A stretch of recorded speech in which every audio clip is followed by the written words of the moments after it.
ओम अज्ञानतिमिरान्धस्य ज्ञानाञ्जनशलाकया चक्षुरुन्मिलितं येन तस्मै श्रीगुरवे नमः।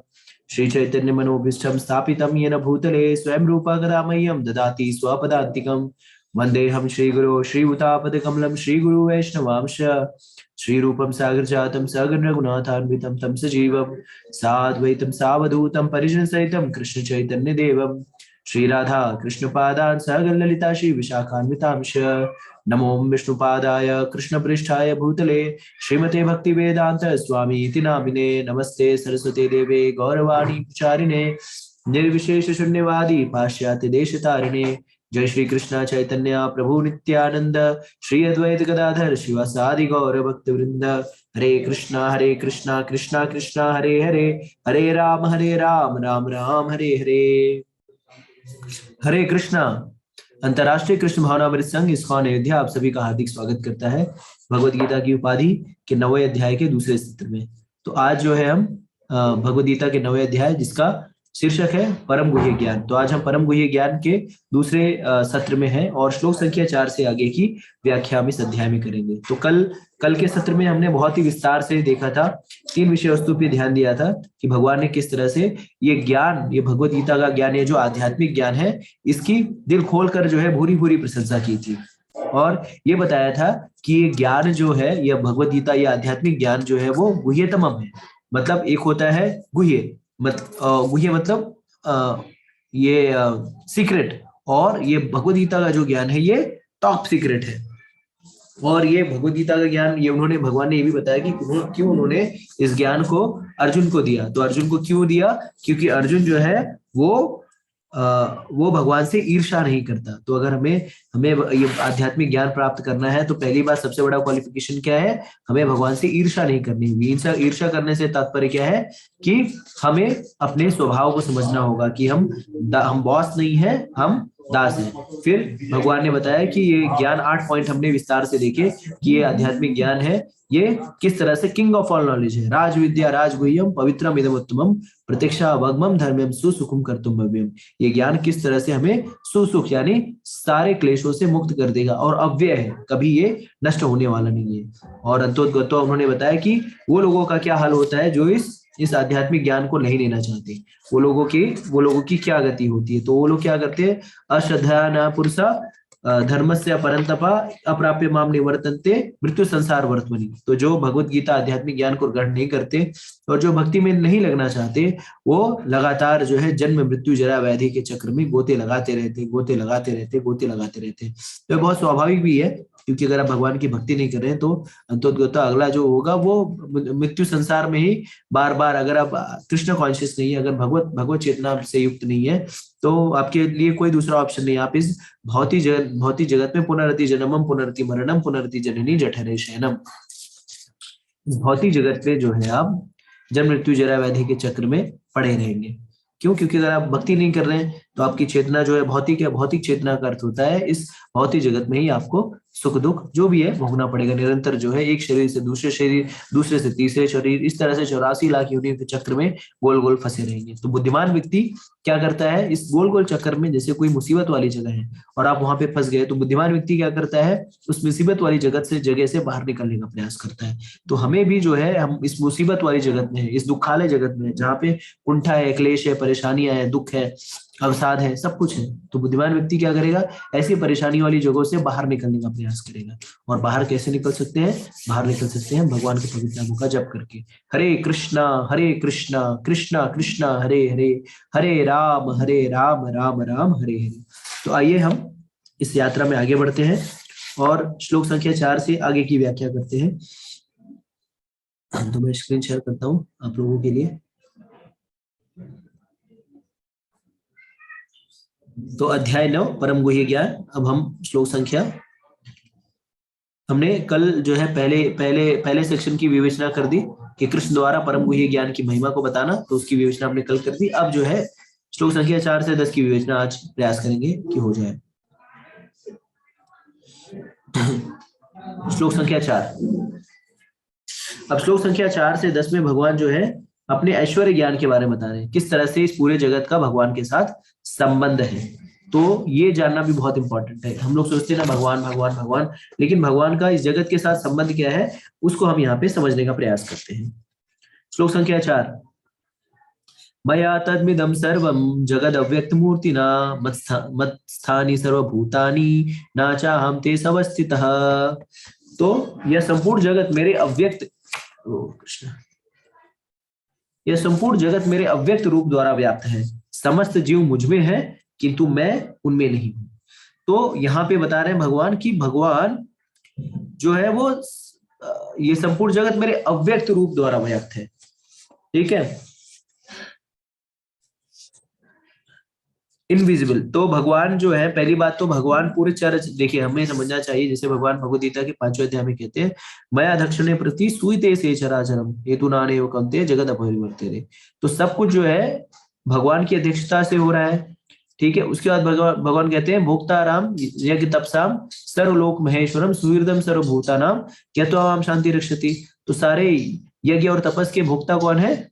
भगवान है। और सुहृदम सर्वभूतानाम और सर्वलोक महेश्वरम, तो सब चीज के मालिक और नियंता भी भगवान ही है। ब्रह्मा जी उसमें पुष्टि करते हैं ब्रह्म संहिता में, ईश्वरा परम कृष्ण सच्चिदानंद विग्रह अनादिरादिर गोविंद सर्व कारण कारणम। तो भगवान जो है सारे कारणों के कारण है। तो इस तरह से भगवान जो है सब चीज के नियंत्रक है। तो अब भगवान सब जगह कैसे व्याप्त है, इनविजुअल फॉर्म में कैसे व्याप्त है? तो भगवान इनविजुअल फॉर्म में इस तरह से व्याप्त है जिस जैसे सरकार व्याप्त होती है। तो जैसे इस पूरे देश में राज्य कौन कर रहा है? इस पूरे देश का एक प्रकार से नियंत्रक कौन है? प्रधानमंत्री। ठीक है, और प्रधानमंत्री जो भी कार्य हो रहे हैं वो प्रधानमंत्री के दिशा निर्देश में हो रहे हैं। जो पॉलिसी लागू होती है, जो कानून बनाया जाता है वो संसद में बनाया जाता है और प्रधानमंत्री द्वारा पारित किया जाता है, राष्ट्रपति द्वारा पारित किया जाता है। उसके बाद जब वो पारित हो जाता है तो वही कानून जो है, वही कानून पूरे देश में लागू हो जाता है। तो क्या हर जिले में, हर गांव-गांव में आके प्रधानमंत्री इसको लागू करवाता है? नहीं, प्रधानमंत्री इसको लागू नहीं करवाता, लागू करवाती है उसकी शक्तियां। तो प्रधानमंत्री उस पूरे देश का नियंत्रण कर रहा है अप्रत्यक्ष रूप में अपनी शक्तियों के द्वारा। तो ये जो पुलिस वाला है, ये जो ग्राम प्रधान है या कोई अधिकारी है, किसका प्रतिनिधि है? ये किसकी शक्ति है? ये प्रधानमंत्री की शक्ति है। क्या वो प्रधानमंत्री स्वयं है? नहीं, प्रधानमंत्री की शक्तियां हैं और उनका कार्य है प्रधानमंत्री के द्वारा दिए गए निर्देशों का अनुपालन करना। उसी तरह से इस पूरे भौतिक जगत का नियंत्रण कौन कर रहे हैं? नियंत्रक कौन है? भगवान। किसके द्वारा करते हैं? शक्तियों के द्वारा। ठीक है, और ये शक्तियां किसके अंडर कंट्रोल में है? भगवान के कंट्रोल में। तो ये जो देवी देवता है या जो पूरी चीजें हैं, जैसे इंद्र चंद्र वायु वरुण, ये सब जो है वो शक्ति है, लेकिन शक्तिमान कौन है? भगवान है।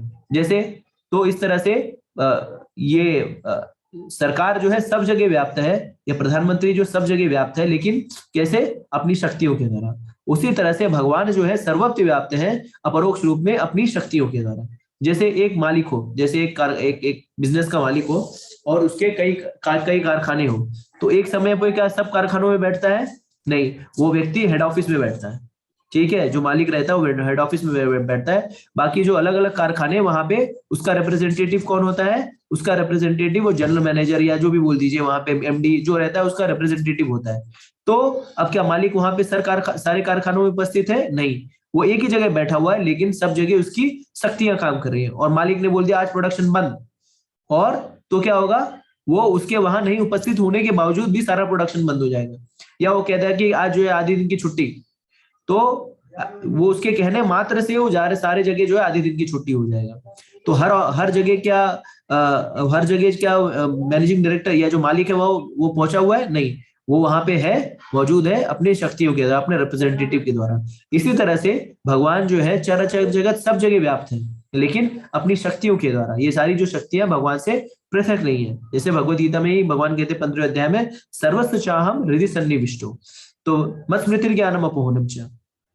तो भगवान क्या है? सारे जीवों के हृदय में व्याप्त होते हैं। तो भगवान परोक्ष अपरोक्ष रूप में सब जगह व्याप्त है। कोई भी चीज जो है भगवान के परव्यू से बाहर नहीं है, सब कुछ भगवान की शक्तियों के अंदर ही है।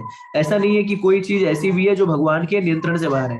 सब कुछ भगवान के नियंत्रण में है, सब कुछ चल रहा है कृष्ण की कृपा से। सब कुछ जो हो रहा है वो कृष्ण की इच्छा से हो रहा है। कृष्ण की इच्छा का अर्थ से अभिप्राय है कृष्ण के ही सैंक्शन से हो रहा है। ठीक है, तो यहाँ पे भगवान क्या कह रहे हैं कि वो सब जगह व्याप्त है, सब जीव उनमें है किंतु मैं उनमें नहीं हूं। तो ये बहुत विरोधाभास हो गया है कि भगवान जो है सब जगह व्याप्त है लेकिन नहीं भी है। तो जिस तरह से मैनेजर जो है, जैसे मालिक जो है हर जगह व्याप्त है लेकिन वहां पे नहीं भी है, उसी तरह से भगवान जो है हर जगह अपनी शक्तियों के द्वारा व्याप्त है लेकिन पर्सनली वहां पे नहीं मौजूद है। तो ये भगवान की अचिंत्य शक्ति है। तो भगवान जो है चर अचर, जैसे कहते नहीं कोई भी पत्ता भगवान की इच्छा से नहीं होता, या भगवान जो है कण कण में व्याप्त है। कण कण में व्याप्त है किस तरह से? कण कण में व्याप्त है अपने आत्मा के रूप में, वो कण कण में व्याप्त है। ठीक है, तो इस तरह से भगवान सब वस्तु में है, लेकिन जैसे सब चीज में भगवान है लेकिन सब भगवान है क्या? नहीं। तो हम सब में भगवान है लेकिन हम भगवान नहीं है। ठीक है, तो हम आगे बढ़ते हैं श्लोक संख्या 5 के द्वारा। तो भगवान यहाँ पे अपने ऐश्वर्य के बारे में श्लोक संख्या 4 से 5 6 में बता रहे हैं कि किस तरह से इस भौतिक जगत का नियंत्रण करते हैं। तो श्लोक संख्या 5 भगवान कह रहे हैं, न च मत्स्थानि भूतानि पश्य मे योगेश्वरम भूत भिन्ना च भूतस्थो ममात्मा भूत भावना। भगवान कह रहे हैं इसमें, तथापि मेरे द्वारा उत्पन्न सारी वस्तुएं मुझ में स्थित नहीं रहती। जरा मेरे योग ऐश्वर्य को देखो। यद्यपि मैं समस्त जीवों का पालक हूँ और सर्वव्याप्त हूँ, लेकिन मैं इस विराट अभिव्यक्ति का अंश नहीं हूँ, क्योंकि मैं सृष्टि का कारण स्वरूप हूँ। तो यहाँ पे भगवान बता रहे हैं, चूंकि अब भगवान सब चीज के सारी, यहाँ पे कह रहे हैं भगवान अपने ऐश्वर्य को बताते हुए कह रहे हैं कि यद्यपि मैं समस्त जीवों का पालक हूँ, तो सारे चीजों के भरता कौन है? पालक कौन है? भगवान है। जैसा कठोपनिषद में कहा गया है, नित्यो नित्यानाम चेतनाश चेतनाम एको बहुधि विदधाति कामान। तो भगवान जो है वो सारे जीवों का भरण पोषण करते हैं। हम लोग भी भरण पोषण कर रहे हैं छोटे से स्तर पे, हम अपने परिवार का भरण पोषण कर रहे हैं, मतलब ऐसा कह सकते हैं अपने परिवार का, वैसे भगवान ही सब कुछ कर रहे हैं, लेकिन अगर मान लिया जाए हम अपने परिवार का भरण पोषण कर रहे हैं, उनकी आवश्यकताओं का देखभाल कर रहे हैं, उसी तरह से भगवान जो है चर अचर जगत के सारे जीवों के आवश्यकताओं का देखभाल कर रहे हैं। उनकी सारी आवश्यकताएं, आहार निद्रा भय वेतन, उनकी सारी व्यवस्था जो है कर रखे हैं। सिर्फ इस भारतवर्ष के नहीं, इस जगत के, इस वर्ल्ड के, इस एशिया महाद्वीप के नहीं, इस पूरे विश्व के नहीं, इस पूरे ब्रह्मांड के, क्या इस पूरे ब्रह्मांड के नहीं, पूरे अनंत कोटि ब्रह्मांड के सभी जीवों की भरता कौन है? पालक कौन है? भगवान है। सभी जीवों की चराचर असंख्य जो जीव हैं पूरे अनंत कोटि ब्रह्मांड में, उन सबके रहने के, खाने की, पीने की, सोने की, आहार निद्रा भय ये सारी आवश्यकताओं का पूर्ण कौन करते हैं? भगवान ही करते हैं। ठीक है, तो भगवान सब चीज के नियंत्रक है। इस चराचर जगत में जितने भी लोग हैं, जितने भी जीव हैं, जितनी भी योनियां हैं, सब कुछ के नियंत्रक पालक भगवान है। और भगवान जो है वो सर्वव्याप्त है। देखिए ये जो फोटो दिख रहा है, ये आपके पटल पे जो चित्र दिख रहा है, छाया चित्र दिख रहा है, वो इस चीज को बहुत ही अच्छे तरह से डिस्प्रेट कर रहा है। आप देखिए, कृष्ण से पृथक कोई विषय वस्तु नहीं, सारा कुछ जो है वो कृष्ण के अंदर ही समाया हुआ है। ठीक है, तो आप देख लीजिए किस तरह से, आपको याद होगा जैसे कृष्ण भगवान जब यशोदा मैया को जब अपने मुख में ब्रह्मांड दिखाते हैं, तो सिर्फ ब्रह्मांड ही नहीं दिखाते, उस ब्रह्मांड के अंदर माता खुद को भी देखती है, और उस माता देखती है कि वो जो है कृष्ण का मुंह देख रही है। कोई भी विषय वस्तु जो है भगवान से पृथक नहीं है। भगवान की सत्ता से या भगवान के जो सीमा है उससे बाहर कोई भी विषय वस्तु नहीं है। जैसे कि ब्रह्मा जी जब सृष्टि की उत्पत्ति होती है, जब ब्रह्मा जी जब उस नाभि कमल पे आते हैं, तो अपने उत्पत्ति का शोध खोजने के लिए जाते हैं, और वो उस नाभि कमल के अंदर जाते कितने वर्षों तक वो जाते जाते हैं, लेकिन उसका फिर उनको और शो नहीं पता चलता कि इसका आदि और अंत कहाँ है। इसी तरह से, और आपको ये भी पता होना चाहिए कि ये जो 14 भुवन जो है, 14 लोग जो है, वो गर्भोदक्षाय विष्णु की नाभि कमल जो निकली है, उसी कमल में ये जो 14 भुवन है, और उस कमल के ऊपर जो उस नाभि का जो ऊपर जो कमल है, उस पे कौन बैठा है? उस पे ब्रह्मा जी बैठे हैं। तो कोई भी चीज जो है वो भगवान से पृथक नहीं है, और भगवान जो है सर्वव्याप्त है। भगवान कण कण में व्याप्त है। तो कई बार लोग इस चीज को बहुत ही गलत समझ लेते हैं। भगवान अगर कण कण में व्याप्त है तो फिर क्या कहते हैं, भगवान अगर कण कण में व्याप्त है तो हमें हम मतलब वो कहते हैं कि भगवान की पूजा करने की क्या आवश्यकता है जब भगवान कण कण में व्याप्त है। तो उन मूर्खों को ये समझना चाहिए कि जब भगवान कण कण में व्याप्त है, जो मंदिर में जो विग्रह है फिर उसमें क्यों व्याप्त नहीं है? ठीक है, और जो मंदिर में जो विग्रह होते हैं उनकी प्राण प्रतिष्ठा की जाती है, उनका वैदिक मंत्रोच्चारण से उनका आह्वान किया जाता है। इसलिए हम उस विग्रह और मूर्ति में यही फर्क होता है। मूर्ति की प्राण प्रतिष्ठा नहीं होती, लेकिन विग्रह की प्राण प्रतिष्ठा होती है, उसकी पूजा अर्चना होती है, उसको भोग इत्यादि लगाया जाता है और वो स्वयं भगवान वहां पे उपस्थित होते हैं। तो जब भगवान हर जगह व्याप्त है तो उस विग्रह में क्यों व्याप्त नहीं है? ठीक है, तो इस तरह से भगवान बता रहे हैं कि उनकी सत्ता जो है सर्वत्र, कोई भी उनकी सत्ता से पृथक नहीं है। फिर भगवान कहते हैं लेकिन मैं इस विराट अभिव्यक्ति का अंश नहीं हूं, क्योंकि मैं सृष्टि का कारण स्वरूप हूं। जैसे भगवत गीता के उसमें भगवान ने चौथे अध्याय में कहा था कि मनुष्य अज्ञानांति मामूढ़ा मानुषं तम नाशिता परम भाव मा जानन्तो मम भूत महेश्वरम। तो जो मूर्ख व्यक्ति है वो भगवान को सोचते हैं कि मनुष्यम तानुमाश्रिता, कि ये भगवान जो है वो मनुष्य का रूप धारण करते हैं, लेकिन नहीं, भगवान जो है मनुष्य का रूप धारण करके माया में फंस जाते हैं। लेकिन भगवान जो है वो मनुष्य का रूप नहीं धारण करते, वो उनका जो स्वरूप है वो सदैव सच्चिदानंद होता है, वो इस भौतिक गुणों के सदैव ही ऊपर रहते हैं। इसके लिए भगवान को त्रिगुणातीत भी कहा जाता है कि वो सत्वगुण रजोगुण तमोगुण इन तीनों गुणों के पृथक है। कृष्ण भगवान जो है इन तीनों गुणों के पृथक है। ठीक है, तो सत्वगुण रजोगुण तमोगुण इनको छू भी नहीं सकता। तो ये भगवान ये जो भगवान है ये जो भगवान जो है इस भौतिक प्रकृति के पृथक है। वो ऐसा नहीं कि उनके जो हमारे हाड़ मांस की, उनका शरीर जो है दिव्य है। जैसे भगवान का जो शरीर है वो सच्चिदानंद विग्रह है, वो हमारा जो शरीर है वो असत अचित और निरानंद है, लेकिन भगवान जो है वो सच्चिदानंद विग्रह है। ठीक है, तो इनका ये भौतिक प्रकृति के तीनों गुणों से परे है। वो ऐसा नहीं है कि कई लोग बोलते हैं कि भगवान जब इस धराधाम पे आते हैं तो माया से ग्रसित हो जाते हैं, माया उनके ऊपर हर लेती है। इसी के लिए तो देखिए जब भगवान ने रामचंद्र जी का रूप लिया तो वो लता पताओं से पूछ रहे हैं मेरी पत्नी सीते कहाँ है, मेरी पत्नी सीते कहाँ है। अरे भाई, पत्ते और जानवर थोड़ी बताएंगे कि आपकी पत्नी कहाँ पे, वो भूल गए थे। नहीं, भगवान कभी अपनी भगवत्ता को नहीं भूलते। वो जब 5 वर्ष के बालक रहते हैं तभी भी भगवान है, और वो सदैव जब वो इतने कुशल अभिनेता है कि जिस रोल में भी जाते हैं उसमें इसमें रम जाते हैं और लोगों को भी समझ में नहीं आता कि क्या चल रहा है। यही तो माया है। ठीक है, तो भगवान को कभी भी भौतिक प्रकृति के तीनों गुण बांध नहीं सकते, या भौतिक प्रकृति की कोई भी विषय वस्तु जो है उनको आकर्षित नहीं कर सकती। क्यों? क्योंकि सारी जो विषय वस्तुएं हैं वो भगवान से उत्पत्ति हुई है। तो कई बार हम सोचते शक्ति जो है, जैसे उदाहरण के रूप में शक्ति जो है वो शक्तिमान के नियंत्रण में होती है। कभी भी शक्ति जो है शक्तिमान के नियंत्रण से बाहर नहीं जा सकती। ठीक है, ऐसा नहीं होगा कि शक्ति ने शक्तिमान को ही कैप्चर कर लिया, नहीं, शक्ति कभी भी शक्तिमान के अंडर में होती। तो सारे चीजों सर्वशक्तिमान कौन है? कृष्ण है, भगवान है, क्योंकि वो सारे चीजों के नियंत्रक और पालक है और संहारक सब कुछ है। जैसे ब्रह्म संहिता में कहते ब्रह्मा जी, ईश्वर परमः कृष्ण सच्चिदानंद विग्रह अनादिरादिर गोविंद सर्व कारण कारणम। तो भगवान सारे कारणों के कारण है और उनका कोई मूल कारण नहीं है, वो सबके कारण है, वो सबके आदि है, लेकिन उनका कोई वो नहीं है। ठीक है, तो इस तरह से कृष्ण जो है वो सर्वत्र व्याप्त है और कृष्ण ही सब चीज के कारण स्वरूप है। अब आगे बढ़ते हैं हम लोग श्लोक संख्या 6 में। अब श्लोक संख्या 6 में भगवान अब उदाहरण दे रहे हैं कि किस तरह से वो सर्वत्र व्याप्त है।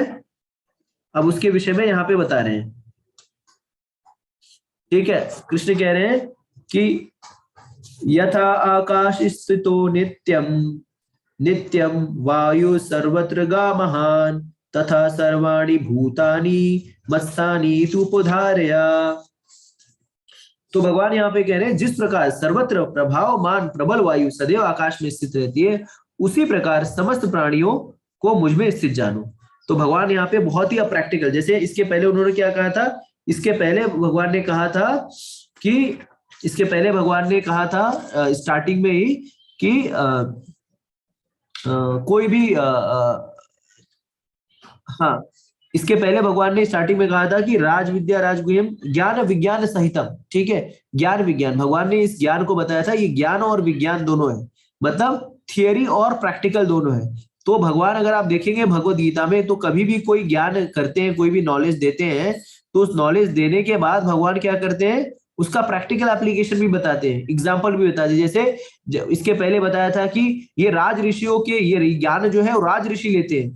तो राज ऋषि के बारे में जब बताया तो किसका उदाहरण दिया था, अगर आप लोग को याद होगा तो चैट बॉक्स में लिख सकते हैं। तो जब राज ऋषियों का उदाहरण दिया था तो भगवान ने इसके बारे में बताया, किसके बारे में, जनक ऋषि के बारे में बताया था, जनक राजा के बारे में बताया था। इसी तरह से अब जो है भगवान यहाँ पे थोड़ा उस तरह उदाहरण देते हुए अब बता रहे हैं कि जिस तरह से वायु, जिस प्रकार से सर्वत्र प्रभावमान प्रबल वायु सदैव आकाश में स्थित रहती है, उसी प्रकार समस्त उत्पन्न प्राणियों को मुझ में स्थित जानो।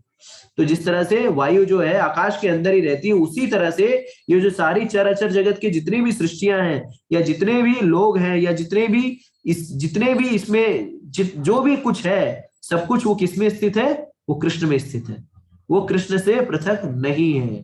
मतलब सब कुछ किसके कंट्रोल में है? वो कृष्ण। जैसे इस जगत की सारी चीजें, जैसे आप देखेंगे जितने भी वायु, जो हवा है, हवा इस आकाश के अंदर ही है, उसके पृथक नहीं है। उसी तरह से संपूर्ण ब्रह्मांड जो है वो कृष्ण में ही स्थित है। जैसे मैंने इसके पहले भी उदाहरण दिया था, अगर आप देख रहे हैं किस तरह से भगवान ने इसका एग्जाम्पल भी किसको दिखाया?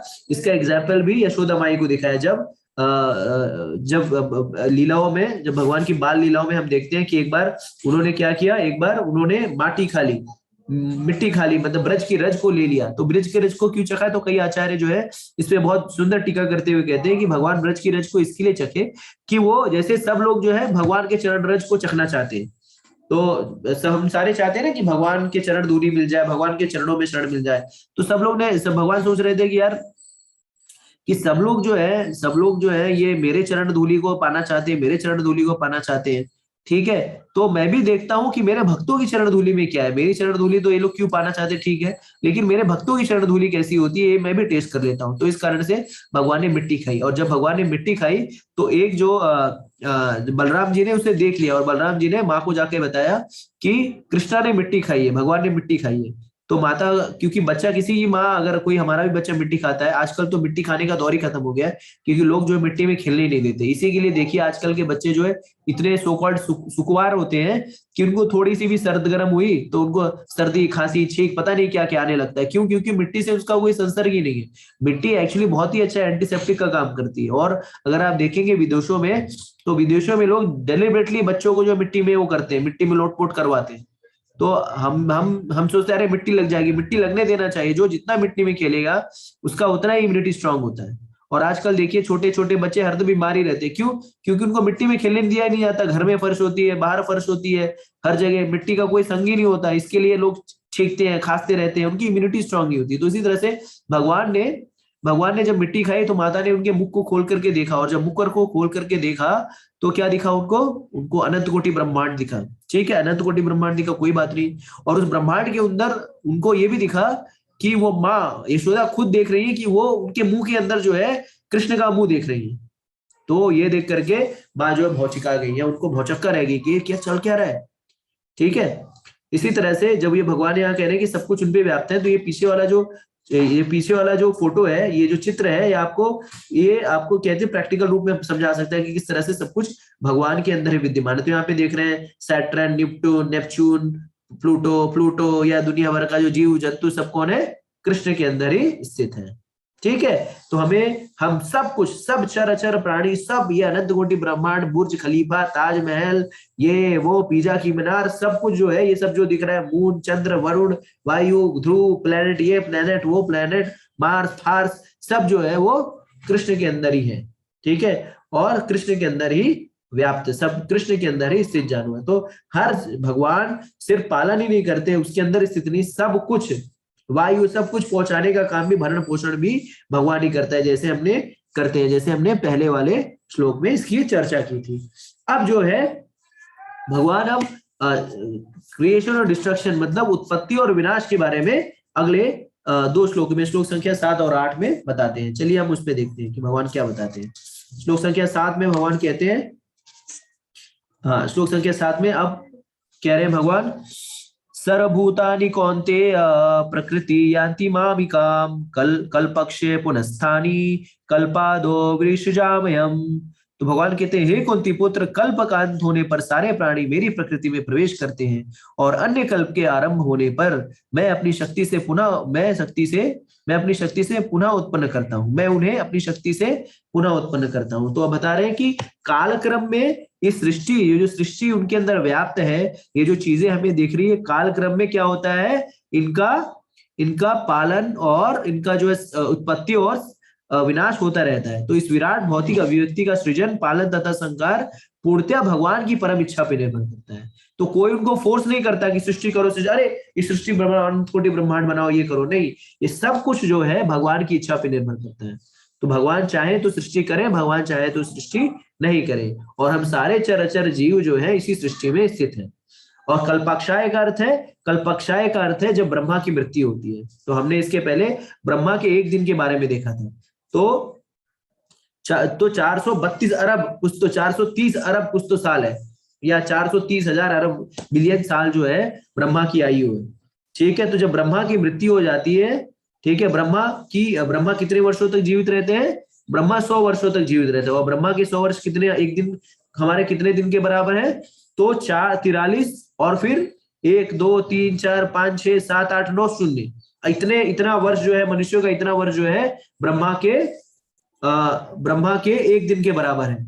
और इसी तरह से ब्रह्मा की एक रात्रि होती है, और इसी दिन और रात्र के कॉम्बिनेशन को मिला करके ब्रह्मा जी का 100 वर्ष होता है। तो आप सोचिए कि ब्रह्मा जी, इसी तरह से ब्रह्मा जी के 30 दिन होते हैं, और इसी तरह से ब्रह्मा जी के 1 वर्ष होता है। मतलब 30 दिन का 1 महीना होता है, उसी तरह से वो 1 महीने का 12 महीना होता है, और फिर 12 महीने का 1 वर्ष होता है, और 1 वर्ष, इसी 1 वर्ष की तरह 100 वर्ष जो है ब्रह्मा जी की आयु होती है। आप सोच लीजिए कि ब्रह्मा जी कितने वर्षों तक जीते हैं। और जब उस ब्रह्मा जी की आयु, जब ब्रह्मा जी की मृत्यु होती, कल्पक्षय होता है, तब जाकर के इस सृष्टि का पूर्ण प्रलय हो जाता है। तो सब कुछ जो है वो उसका विनाश हो जाता है। तो विनाश का अर्थ क्या होता है? तो ऐसा बताया जाता है कि कारणों दक्षाई विष्णु जो है, कारण सागर में जो लेटे हुए विष्णु, ये सृष्टि जो है, ये जो क्रिएशन और डिस्ट्रक्शन है, उनके सिर्फ श्वास मात्र का है। जितना देर वो श्वास अंदर लेते हैं तो सारी सृष्टि अंदर, खप्प से अंदर, और जैसे श्वास बाहर करते हैं तो सारी सृष्टि अनंत कोटि ब्रह्मांड के रूप से दृश्य उत्पन्न होती है। तो ये ब्रह्मा जी की इतनी आयु जो है, 100 वर्ष की जो आयु है, जो इतनी मनुष्य के वर्ष में इतना भयंकर है, वो भगवान परम पुरुषोत्तम भगवान के एक श्वास लेने मात्र इतना है। तो सोच लीजिए, ये जो समय है ब्रह्मा जी का, इतना समय जो है वो भगवान की एक श्वास के बराबर ही है। ठीक है, तो जब क्या होता है कि जब भगवान श्वास अंदर लेते हैं तो सृष्टि जो है भगवान में सिमट जाती है, और जब वो श्वास बाहर लेते हैं तो इस विराट जगत की उत्पत्ति हो जाती है। ठीक है, और जब सब इस सारी सृष्टि का विलोप हो जाता है तो उस समय सिर्फ एक ही व्यक्ति बचता है। वो कौन है? वो परम पुरुषोत्तम भगवान श्री कृष्ण। ठीक है, तो हर जगह सब सारी सृष्टि, प्रलय, संहार कौन करता है? ये भगवान स्वयं करते हैं। यहाँ पे भगवान श्लोक संख्या 7 में वही बता रहे हैं। तो सारी सृष्टि का निर्माण, सारी सृष्टि का सृजन, सारी सृष्टि का विनाश कौन करता है? किसकी इच्छा से होता है? कृष्ण की इच्छा से होता है। ऐसा कोई उनको फोर्स नहीं करता कि अरे बहुत टाइम हो गया, 30-40 वर्ष हो गए, अरे सृष्टि की रचना करो, और वो दौड़ने लगे, अरे सामान लाओ, ये किधर है, अरे मिर्चा किधर है, ये किधर है, ये वाला, अरे जल को लेके आओ, अरे पृथ्वी को लेके आओ, आकाश को लेके आओ, इसको मिक्स करो, चलो चलो इसको लैब में, तब जाके सृष्टि की रचना करेंगे। नहीं, उनके श्वास लेने से सृष्टि जो है उत्पत्ति होती है, और श्वास अंदर लेने से सृष्टि का लोप हो जाता है, और ये निरंतर चलता रहता है, कल्पक्षय। और ये समय कितना होता है? ये ब्रह्मा जी के 100 वर्षों के बराबर होता है। ब्रह्मा जी के 100 वर्ष कितने हैं? ब्रह्मा जी का एक दिन होता है 4,04,43, और फिर 10 शून्य, 1 2 3 4 5 6 7 8 9 शून्य, इतना जो है ब्रह्मा जी का एक दिन होता है। इतनी ही ब्रह्मा जी की एक रात्रि होती है। ये दोनों दिन और रात मिला के ब्रह्मा जी का एक दिन होता है। तो कैलकुलेट कर लीजिए, इसी तरह से 30 दिन, इसी तरह से 1 वर्ष, इसी तरह से 100 वर्ष। और जब ब्रह्मा जी का 100 वर्ष खत्म होता है, तब ब्रह्मा जी की जब मृत्यु होती है तो कल्पक्षय होता है, और उसी समय प्रलय आता है। तो आप लोगों को समझ गया कि प्रलय कब आता है? तो पूर्ण प्रलय तब आता है जब ब्रह्मा जी का 100 वर्ष पूरा होता है। ठीक है, तो कई बार कुछ युगों के बीच में भी वो प्रलय होता है, लेकिन वो आंशिक प्रलय होता है या छोटा मोटा प्रलय होता है। लेकिन पूर्ण प्रलय जो है, पूरी सृष्टि का विलोप, पूरे अनंत कोटि ब्रह्मांड का विलोप तब होता है जब ब्रह्मा जी की मृत्यु होती है। ठीक है, समझ में आ गया? तो चैट बॉक्स में लिखिए। ठीक है, अब श्लोक संख्या 8। अब श्लोक संख्या 8 में भगवान अपनी महानता को बता रहे हैं, किस तरह से भगवान अपने इतने महान है। तो भगवान कह रहे हैं श्लोक संख्या 8 में,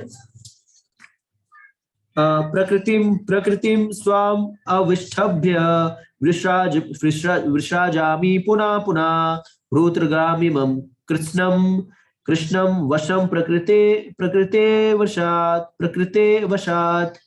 तो संपूर्ण विराट जगत मेरे अधीन है, भैया मेरी इच्छा से बारंबार स्वतः प्रकट होता रहता है और मेरी इच्छा से विनाश होता रहता है। तो ये भौतिक जगत किसकी शक्ति है? ये भौतिक जगत जो है भगवान की शक्ति है, और ये सृष्टि जो है वो भगवान के ही कारण उत्पन्न होती है। ठीक है, तो इसमें इस सृष्टि में अनंत कोटि जीव है, अनंत कोटि जो है, अनंत कोटि ब्रह्मांड है, और अनंत कोटि योनियां है, 84 लाख योनियां है, और उसमें अनंत कोटि जीव है।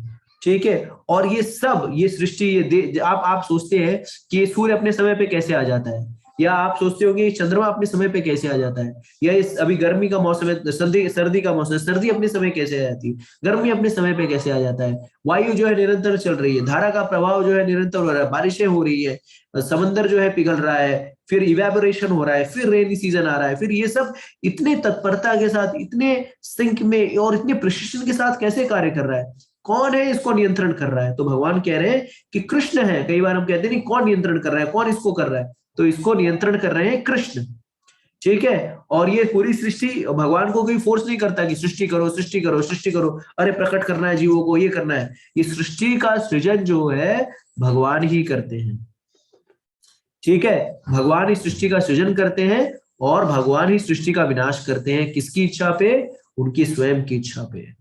ठीक है, जैसे बाइबल में भी कहा जाता है लेट देयर बी क्रिएशन, भगवान कहते हैं लेट देयर बी क्रिएशन, और सृष्टि हो जाती है। इसी तरह से ये सृष्टि जो है, पूरी सृष्टि, अनंत कोटि ब्रह्मांड जो है, वो किसकी इच्छा पे निर्भर कर रहा है? वो परम पुरुषोत्तम भगवान की इच्छा पे निर्भर हो रहा है, और उनकी इच्छा से ये सृष्टन होता है, उनकी इच्छा से ये संहार होता है। वो सबके कंट्रोलर है, उनका कोई कंट्रोलर नहीं।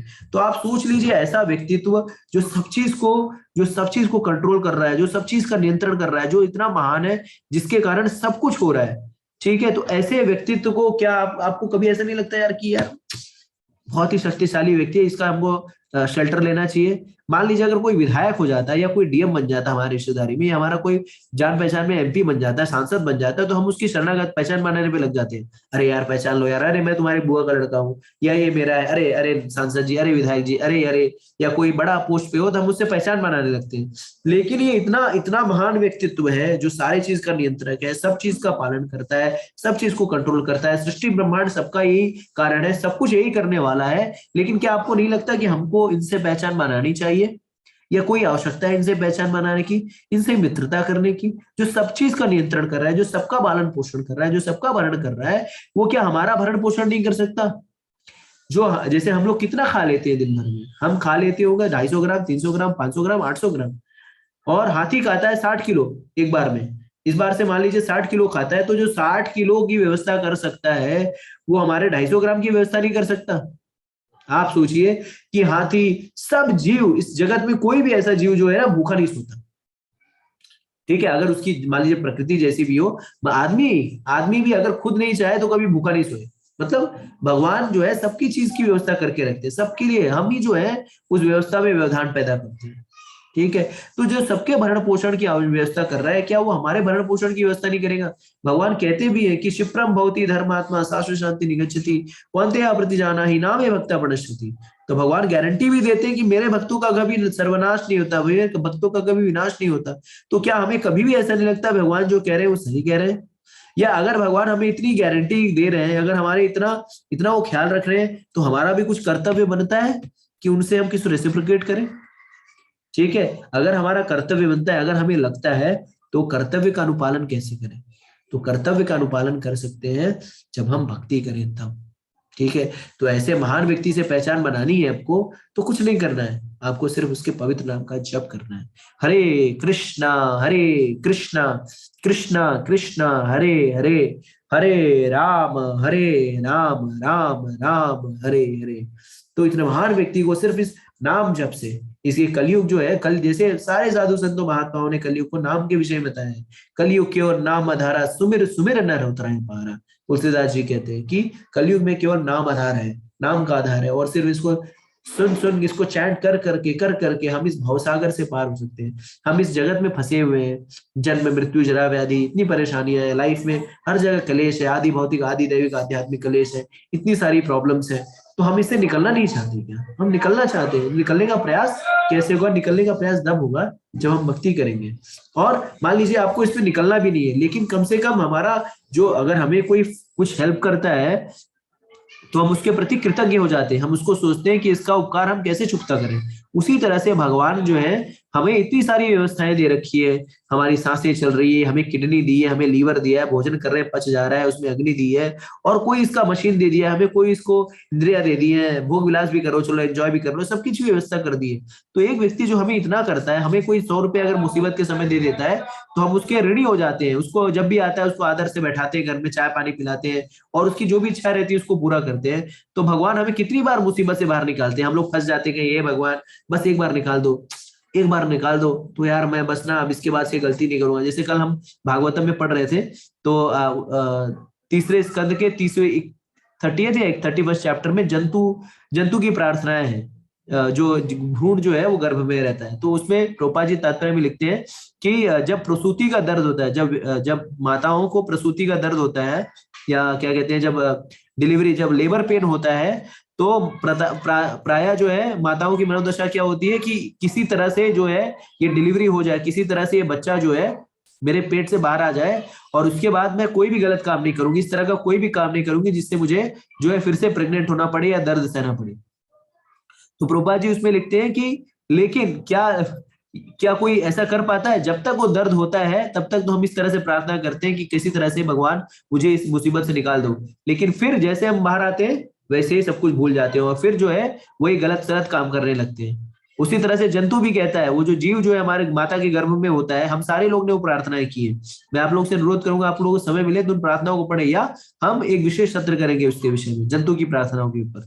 तो वो जीव जो है वो गर्भ में सोचता है कि मैं इसमें रक्त मांस मज्जा पोटी सोटी के बीच में मैं फंसा हुआ हूँ, इसमें गैस्ट्रिक आ रहा है, क्या आ रहा है, चीटी काट रही माँ के गर्भ में, उसमें तो उस प्लास्टिक वो जो है आवरण में बंधा हुआ हूँ, बाहर नहीं निकल पा रहा हूँ। तो बहुत ही तीव्रता से प्रार्थना करता है कि हे भगवान, मुझे मुझे ना इससे बाहर निकाल दो, प्लीज मुझे इससे बाहर निकाल दो, और मैं बाहर जाऊंगा ना तो आपकी जरूर भक्ति करके मैं फिर अपने ये जन्म, ये जो बार बार का जो नाटक है इसको जरूर फिनिश करूंगा। लेकिन जैसे ही बाहर आता है वैसे फिर भूल जाता है। तो जब तक हमें दर्द होता है, जब तक हमें परेशानियां होती है, तो हमारी प्रार्थनाएं तीव्र हो जाती हैं। हम याचनाएं करते हैं, विनंती करते हैं कि हम इससे निकल जाए, निकल जाए। लेकिन एक बार हमारी प्रॉब्लम सॉल्व हो गई तो हम क्या हो जाते हैं? कृतज्ञ हो जाते हैं। जैसे कहते नहीं है, मतलब निकल गया पहचानते नहीं। तो एक बार हमारा मतलब निकल जाता है तो हम पहचान ही भूल जाते हैं। हम यही भूल जाते हैं कि किसने हमारे साथ क्या किया है, हमने क्या क्या प्रार्थनाएं की थी, हमने क्या क्या याचनाएं की थी। तो हमें कृतज्ञ नहीं होना है, हमें कृतज्ञ रहना है।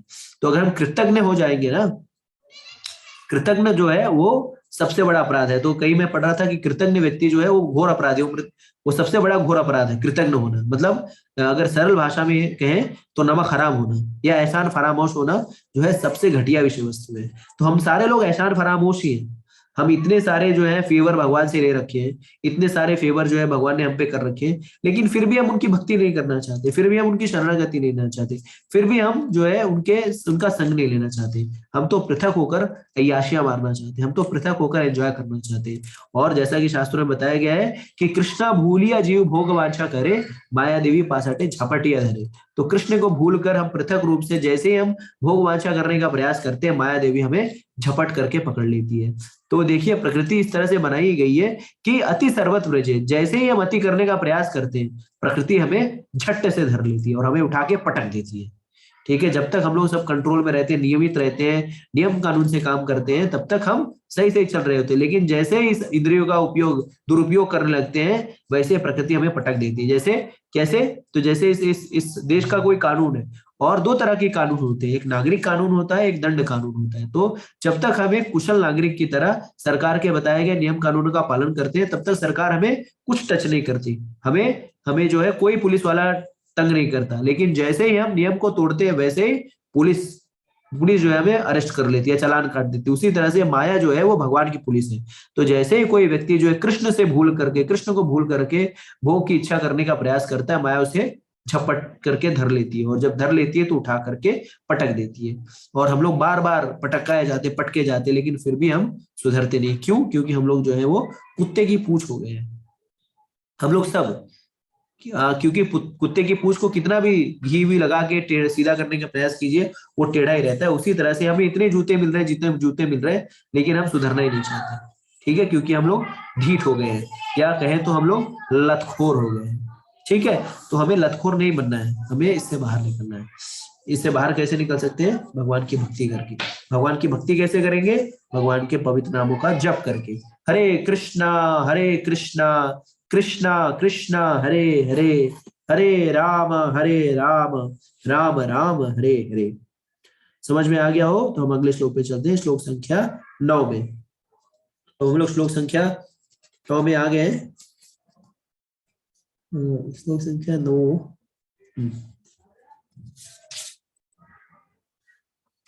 श्लोक संख्या 9 में आ गए हम लोग। श्लोक संख्या 9 जो है, श्लोक संख्या 9, हाँ, श्लोक संख्या 9 में। तो श्लोक संख्या 9 में भगवान कह रहे हैं, नाचा माम तानि कर्माणि निबद्धि धनंजया, उदासीना वदासीना उदासीनाम उदासीनम उदासीनम वद अदासीनम आसक्तम तेषु कर्मसु।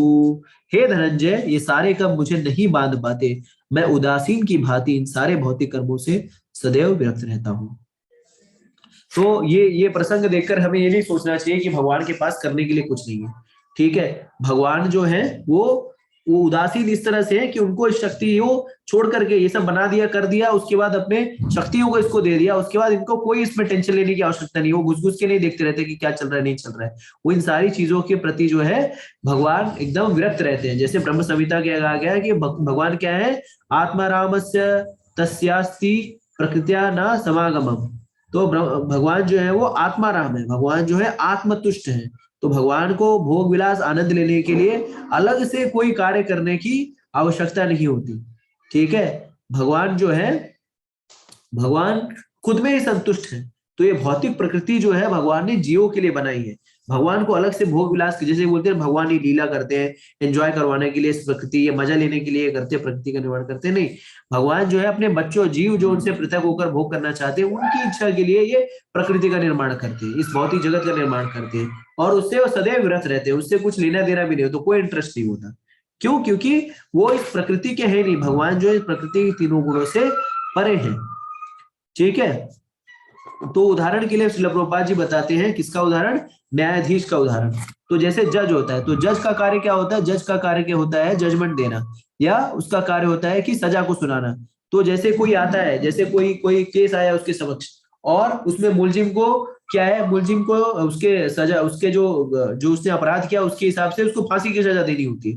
तो वो क्या करता है, वो तथ्यों को देखता है, उन दोनों को जांच करता है, और किसी को फांसी की सजा देता है, किसी को उम्र कैद की सजा देता है, किसी को कुछ देता है। लेकिन क्या उसको उससे कुछ लेना देना रहता है? अगर मान लीजिए वो, ऐसा तो नहीं होता ना, कभी आपने देखा है कोई जज 10 लोगों को फांसी देखा है तो खुश हो जाता है, देखो आज मैंने 10 लोगों को फांसी दी, बहुत मजा आया, कितने सालों के बाद मैंने 10 लोगों को फांसी दी, या इसको मैंने आजीवन कारावास दे दिया, मुझे मजा आया। नहीं, उसको उससे कुछ लेना देना नहीं होता। वो वो वहां पे बैठा रहता है, अपना जजमेंट देता है और निकल जाता है, उस केस से कुछ लेना देना नहीं होता। उसी तरह से भगवान ये भौतिक प्रकृति बनाते हैं, ये सारा चराचर जगत बनाते हैं, लेकिन इस सारे चराचर जगत से वो विरक्त रहते हैं। ठीक है, और विरत रहते हैं क्योंकि उनको इस भौतिक जगत से कोई लेना देना नहीं होता। जैसे हम लोग जो है वो फंस जाते हैं भौतिक जगत में। फंसने का हमारा कारण क्या है? क्योंकि अटैचमेंट से। ठीक है, attachment to action of result. जो हम कार्य करते हैं, हम फंसते क्यों है? क्योंकि हम जो भी कार्य करते हैं उससे जो उपजा जो रिजल्ट है उससे हम आसक्त होते हैं। मान लीजिए हमने बिजनेस खड़ा किया, तो बिजनेस खड़ा किया तो उससे हमें धन प्राप्ति होगी, तो हम चाहते हैं कि वो धन जो मिले उससे मैं भोग करूं। लेकिन हम भोग करने की इच्छा में रहते हैं, इसके लिए हम फंस जाते हैं। लेकिन भगवान क्या करते हैं, ये सृष्टि निर्माण कर दी और उनको उनके अपने पार्षदों को दे दिया, और चलो बोलते चिल मारो, मेरे को इससे कुछ लेना देना नहीं है। और हम कोई भी कार्य करते हैं, कोई भी एक्शन करते हैं, तो उसका जो फल है उसको भोग करने का प्रयास करते हैं, और इसी कारण से हम बंध जाते हैं। तो हम उदासीन नहीं रहते हैं, हम कार्य करते हैं और फिर एक्सपेक्ट करते रहते हैं। जैसे ये कर दिया, ये इन्वेस्टमेंट कर दिया, तो अब इसका कितना आउटपुट मिलेगा, कितना आउटपुट मिलेगा, कितना फायदा होगा, अरे 10%, 20%, 30%, कितना टका मिलेगा। लेकिन भगवान को इससे कोई लेना देना नहीं होता। ठीक है, इसीलिए वो किसी भावबंधन में बंधते नहीं है। क्यों? वैसे भी भौतिक प्रकृति के तीनों गुणों के परे हैं, वो सारी चीज को नियंत्रक है। हम क्यों फंस जाते हैं? क्योंकि हम जो भी कार्य करते हैं उसके रिजल्टेंट एक्शन को भोगना चाहते हैं, उसको आसक्त होना चाहते हैं, आसक्त हो जाते हैं। अगर हमने कोई कार्य किया, अच्छा हुआ, तो उस यश से आसक्त हो जाते हैं, अरे देखो मैंने कितना तीर मार दिया, मैंने क्या कर दिया।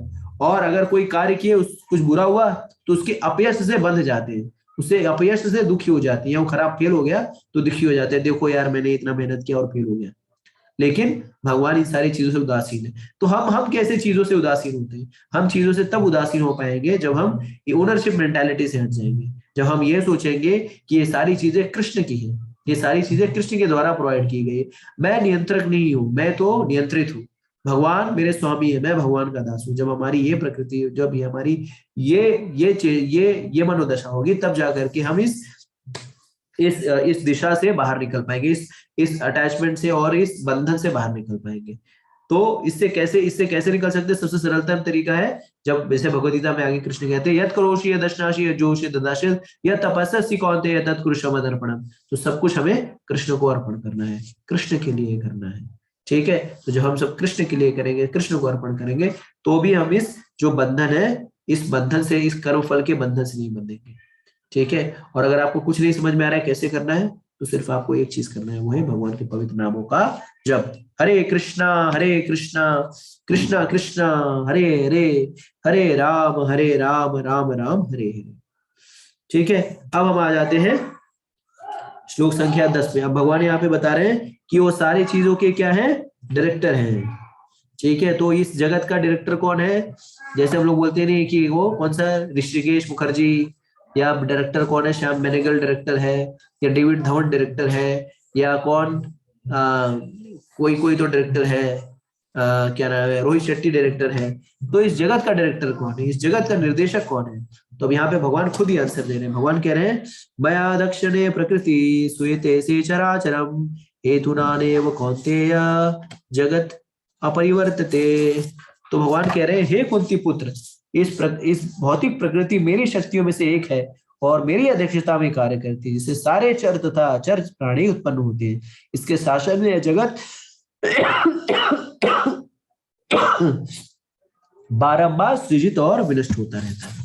ठीक है, तो अब हमें समझना चाहिए कि ये भौतिक प्रकृति में सारे कुछ मेरी शक्तियों में से एक है। तो ये भौतिक प्रकृति भगवान की शक्ति है। तो जैसा भगवान कहते हैं कि कोई भी शक्ति मेरे से पृथक नहीं है, तो ये माया देवी या भौतिक शक्ति जो है वो किसकी शक्ति है? भगवान की शक्ति है। तो इस जगत में इंद्र, चंद्र, वरुण, वायु, ये सब किसकी शक्तियां हैं? ये सब भगवान की शक्तियां हैं।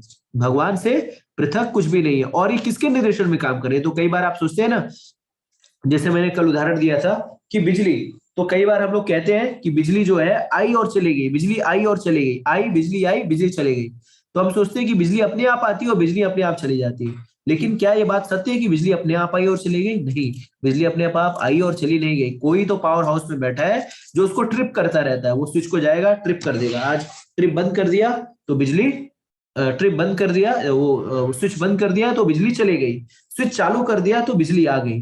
तो इसका मतलब है कुछ भी अपने अपने आप से नहीं हो रहा है, कोई ना कोई उसको कंट्रोल कर रहा है। कौन कंट्रोल कर रहा है? उस एक बिजली के सप्लाई को एक व्यक्ति जो है वो पावर हाउस में बैठ के निर्देशित कर रहा है। उसी तरह से ये जो पूरा जगत है, आप देखेंगे कितने सारे प्लांट्स हैं, कितने सारे फ्रूट्स हैं, आम है, केला है, अंगूर है, संतरा है, ये है, रात रानी है, चंपा है, चमेली है, ये है, कुत्ता है, बिल्ली है, चूहा है, मूस है, क्या है, सोना है, गहना है, एल्युमिनियम है, कॉपर है, कॉइल है, ये है, सूर्य है, चंद्र है, वरुण है। इतनी सारी चीजें जो हैं वो क्या अपने आप चल रही हैं? तो एक बार आइंस्टाइन थे या न्यूटन थे, तो उन्होंने क्या किया था, उनका एक मित्र था जो एथिस्ट था, जो नास्तिक था, और वो कहता था कि सब कुछ जो है बाई चांस से हो रहा है, अपने आप स्वतः ही हो रहा है कार्य। तो एक बार वो आइंस्टाइन के घर पे गया, मुझे याद नहीं आइंस्टाइन या न्यूटन, तो कोई भी हो, एक साइंटिस्ट के घर पे गया, तो उन्होंने देखा कि उसके घर पे जो है सौर मंडल का एक बहुत ही सुंदर एक प्रतिलिपि बनाई हुई थी। बहुत ही अच्छे तरीके से सौर मंडल की प्रतिलिपि बनाई हुई थी, और वो अच्छे से देखा। उसने बोला, देखिए कितना सुंदर जो है सौर मंडल का प्रतिलिपि बनाया गया है। तो उसने उस व्यक्ति से पूछा, साइंटिस्ट से, वैज्ञानिक से पूछा कि आप बताइए कि ये जो प्रतिलिपि है बहुत ही सुंदर है, ये किसने बनाई है? तो वो वैज्ञानिक कहते हैं, किसी ने नहीं बनाई यार, ये अपने आप ही आ गया। तो फिर वो उसको रहा नहीं जाता, फिर बोलता है, अरे यार बता यार, सही से बता, किसने बनाया यार, ये बहुत सुंदर बनाया है, मेरे को भी एक बनवाना है, किसने बनाया? तो कहता है किसी ने बनाया नहीं, अपने आप आ गया। फिर वो कुछ नहीं बोलता। फिर उसके बाद फिर 10-15 मिनट के बाद फिर पूछता, अरे सही बोलना यार, किसने बनाया बता ना। तो कहता है अरे किसने नहीं बनाया, अपने आप आ गया। तो खींच जाता है, बोलता है अरे क्या बात कर रहा है यार, कोई तो बनाया होगा, ऐसे कैसे आ गया अपने आप। तो फिर वो वैज्ञानिक उनको समझाते हुए कहता है कि यही तो मैं आपको समझा रहा हूँ कि जब ये प्रतिलिपि जो है, ये सौर मंडल की प्रतिलिपि जो है अपने आप नहीं आ सकती, तो मेरे मित्र, मेरे राजा, मेरे बबलू, मेरे सोनू, ये पूरा सौर मंडल, ये पूरा जगत जो है, जो ब्रह्मांड है, वो अपने आप कैसे आ सकता है। तो आप सोचिए कि जो लोग कहते हैं कि इसका कोई नियंत्रक नहीं है, प्रकृति है, ये है, वो है, शक्ति है, अरे वो शक्ति कौन है, वो शक्ति कृष्ण है, वो शक्ति परम पुरुषोत्तम भगवान श्री कृष्ण है। तो ये सारी जो शक्तियां हैं वो किसके निर्देशन में कार्य कर रही है, कृष्ण के निर्देशन में कर रही है। और उसी उन्हीं के निर्देशन में इस सारे चर तथा अचर प्राणी उत्पन्न होते हैं। चलने वाले, सरकने वाले, उड़ने वाले, नहीं उड़ने वाले, 2 पांव वाले, 4 पांव वाले, 10 पांव वाले, 20 पांव वाले, ये जो सारे, जितनी सारी योनियां हैं, जितने सारे प्राणी हैं, जितने सारे पक्षियां हैं, ये इसी अध्यक्षता में भगवान की शक्ति द्वारा इनका प्राकट्य होता है। ठीक है। तो तभी तो जब कहते नहीं है कि इसी के लिए जो ज्ञानी व्यक्ति होता है, विद्या विनया संपन्ने ब्राह्मणे गस्तिनी सुनी चैव सपाके च पंडितः समदर्शिनः। तो ये व्यक्ति पंडित जो है, ज्ञानी व्यक्ति समदर्शी क्यों हो जाता है, क्योंकि वो जानता है कि चींटी में भी भगवान है, और जो हाथी में भी भगवान है, और मनुष्य में भी भगवान है, और ये सारे लोग जो हैं हमारे भाई बंधु हैं, और वो ना काहू से दोस्ती ना काहू से बैर, कबरा खड़ा बाजार में मांगे सबकी खैर। तो सबके लिए किसी से दोस्ती या बैर नहीं रखता, वो सबके सुहृद हो जाता है। क्यों? क्योंकि सब जगह वो है कृष्ण को देखता है, सरचर जगत में वो कृष्ण की उपस्थिति को देखता है। तो ये देखता है अरे ये तो मेरा भाई है, इसमें भी तो आत्मा है, इसमें भी तो आत्मा है। तो किसी को मार नहीं पाता, ना किसी की हत्या कर पाता है। ठीक है। इसी के लिए ज्ञान से परिपूर्ण व्यक्ति जो है सब जगह जो है कृष्ण की उपस्थिति को देख पाता है। क्यों? क्योंकि उसे ये ज्ञान होता है कि कृष्ण जो है वो परम नियंता है, और सारे चराचर जगत प्राणी जो है उनकी अध्यक्षता में उत्पन्न हुए हैं। ठीक है। और इसके शासन में यह जगत बारंबार सृजित और विनिष्ट होता रहता है, और उनके ही शासन में, उनके भगवान के ही शासन और निर्देशन में ये सृष्टि का बार बार प्रकट अप्रकट, प्रकट अप्रकट, ये इस तरह से होता रहता है। प्रकट अप्रकट ये होता रहता है। ठीक है। तो इस तरह से हमें समझना चाहिए कि कृष्ण जो है वो परम निर्देशक है, कृष्ण जो है वो सुप्रीम डायरेक्टर है। और तभी तो ब्रह्म संहिता में ब्रह्मा जी कहते हैं, ईश्वर परम कृष्ण सच्चिदानंद विग्रह अनादिरादिर गोविंद सर्व कारण कारणम। तो भगवान कहते हैं कि कृष्ण जो है वो सारे कारणों के प्रमुख कारण है। ठीक है। क्योंकि कृष्ण जो है नियंत्रण और निर्देशक है। तो जो ये अब आप सोचिए कि ये इस चैप्टर को परम गुह्य ज्ञान क्यों कहा गया है, इस चैप्टर को, इस अध्याय को परम गुह्य ज्ञान क्यों कहा गया है, इसलिए चूंकि इस अध्याय तक इतने गुह्यतर बातें वही समझ सकता है जो एलिजिबल हो, जो भगवान से ईर्ष्या नहीं करता हो। अगर जो ईर्ष्या करेगा वो कैसे, अभी भी बहुत सारे ईर्ष्या, अरे मैं कैसे मान लूं कृष्ण है, अरे उनके कह देने से थोड़ी होता है। इसी के लिए इस ज्ञान को परम गुह्य ज्ञान कहा गया है। और भगवान और भगवद गीता को हम तभी समझ सकते हैं जब हम भगवान से ईर्ष्या नहीं करते।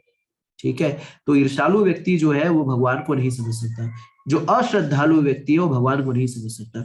और जो अश्रद्धालु व्यक्ति है उसके बारे में विषय क्या कहते हैं, भगवान बहुत साफ साफ क्लियर कट सारा इंस्ट्रक्शन दे दिया है। जो अश्रद्धालु व्यक्ति है वो बार बार मृत्यु संसार वर्तमनी, वो बार बार इस जन्म मृत्यु जरा व्याधि के चक्र में फंसा रहता है। पुनरति जन्मम पुनरति मरणम पुनरति जननी जठरे शयनम। क्योंकि उसको भगवान पे विश्वास नहीं है, भगवान पे श्रद्धा नहीं है, और भगवान पे वाणी पे उसको विश्वास नहीं है। तो अगर आपको भगवान की वाणी पे विश्वास नहीं है तो फिर तेरा क्या होगा रे कालिया, तो सरदार वही होगा जो आप चाहोगे। तो जो अगर हम भगवान की भक्ति नहीं करते हैं तो भगवान को कुछ लेना देना नहीं है। हम अगर हम भगवान की सेवा में नहीं लगते हैं तो कोई लेना देना, अगर हम भोग विलास में लगना चाहते हैं तो लगे, कोई दिक्कत नहीं है। ठीक है। लेकिन बार बार जो है वो जो प्रॉब्लम्स है उसी में हम फंसे रहेंगे। ठीक है। तो हमें हमें बुद्धिमत्ता का इस्तेमाल करना चाहिए। हमें पूर्ववर्ती आचार्यों के बताए गए दिशा निर्देश पर अमल करते हुए हमें भक्ति के मार्ग में लगना चाहिए। और भक्ति का मार्ग बहुत ही सरल और सुगम है। इसमें हमें कुछ नहीं करना है, हमें सिर्फ भगवान के पवित्र नामों का प्रेम पूर्वक जप करना है। हरे कृष्णा कृष्णा कृष्णा हरे हरे, हरे राम राम राम हरे हरे। तो यहीं पे आधिकारिक रूप से हम इस सत्र को समाप्त करते हैं। आप लोगों से मेरा विनम्र अनुरोध है कि प्रतिदिन जो है 108 बार कम से कम या एक माला जो है हरे कृष्ण महामंत्र का जप करिए और एक श्लोक जो है भगवद गीता का अनुवाद और तात्पर्य के साथ पढ़िए। इतना ही करिए और ज्यादा कुछ करने की आवश्यकता नहीं है। और आपको कोई प्रश्न हो, जिज्ञासा हो, तो आप मुझे व्हाट्सएप पे पिंग और चैट कर सकते हैं, कॉल कर सकते हैं और मैं प्रयास करूंगा आपके प्रश्नों का उत्तर देने के लिए, निराकरण करने के लिए। ठीक है, भक्ति के मार्ग में लगिए और अपने जीवन को सफल बनाइए। अध्याय 8 का प्रश्न पत्र जारी हो चुका है, आप लोगों से अनुरोध है उसको हल करिए और भक्ति को अपने जीवन में ले आइए। ठीक है, तो ये सत्र को समाप्त करते हैं। भगवद गीता यथारूप की जय, श्रील प्रभुपाद की जय, श्री गुरुदेव की जय। ओम तत्सत। हरे कृष्णा कृष्णा कृष्णा हरे हरे, हरे राम राम राम हरे हरे। जय गुरुदेव, जय श्रील प्रभुपाद। हरे कृष्णा। आप सभी को दंड प्रणाम।